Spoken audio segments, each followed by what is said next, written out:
له امریکا سره د پاکستان ژمنه د افغانستان د سولې په مسله کې هر اړخیزه همکاري کوو. سلام ستړي مشه، وخت مو په خیر. پاکستان یو ځل بیا له امریکا سره ژمنه کړې چې د افغانستان د سولې په برخه کې به هر اړخیزه همکاري کوي.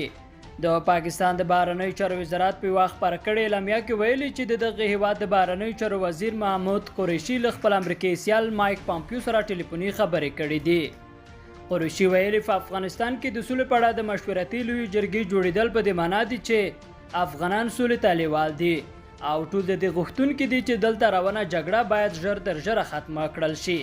هغه همداراز ویلي د افغانستان د وروستیو تحولاتو ته په کتو د دې اړتیا ده چې ژر تر ژره د افغانانو ترمنځ خبرې پیل شي.